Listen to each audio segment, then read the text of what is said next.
The wildfires, which are still burning out of control, broke out in a mountainous region of the country 150 miles northeast of the capital, Lisbon. Most of those who've died were in their cars on a road that was suddenly swept by flames, fanned by strong winds. There was simply no escape, as one by one the vehicles caught fire. Several villages are threatened, and these have now been abandoned. In total, 1,700 firefighters have been sent to the area to try to bring the flames under control. The country's Prime Minister has described the situation as the biggest tragedy of human life that Portugal has known in years. The wildfire mainly affected Portugal Grande, a municipality in central Portugal. It has a population of 3,915, with residents living in small towns and villages surrounded by vast forests. At a latitude of 39 degrees north, it lays just north of the subtropics, and its climate is that typical of the Mediterranean, cold winters and dry and torrid summers.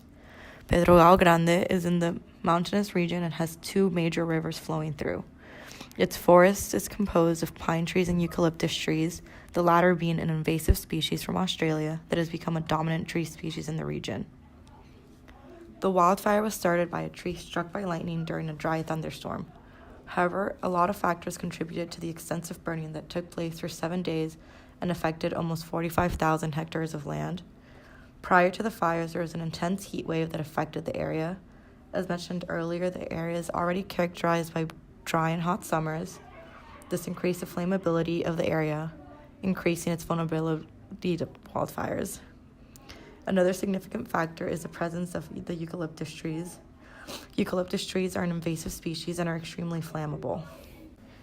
The fire, which burned for 7 days, killed 64 people and damaged 460 houses, 84 of which were rendered irreparable. The total damage was estimated at 200 million euros, or $246 million. The wildfire damaged the local economy significantly and put a substantial financial pressure on the Portuguese government during both the response and the recovery phases. Months after the disaster, people were still displaced, and much of the landscape remains largely barren, scorched earth, which has disrupted agriculture and tourism. The region is now also more susceptible to flash floods due to the extensive wildfire.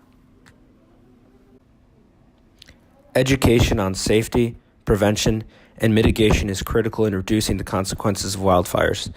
It is imperative to be mindful of your surroundings and notify the authorities if you see any smoking or potential sources for starting a wildfire.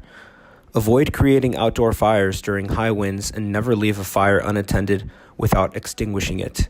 Make sure there is a buffer, fuel-free zone between your house and any flammable material, and it is recommended to periodically clean out your home's gutters to eliminate any potential sources of fuel.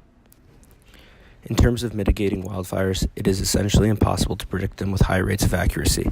Fortunately, scientists have developed a new technique to predict the behavior of wildfires using a high-resolution satellite system called the Visible Infrared Imaging Radiometer Suite, which can observe Earth's surface at a finer scale, and it provides real-time updating. There are many variables at play, such as terrain, fluctuating fuel loads, and the interaction between the fire and the atmospheric patterns that make it difficult to accurately forecast the behavior of wildfires for more than 12 to 24 hours. We must acknowledge that wildfires are a natural phenomenon and will occur regardless of human activity.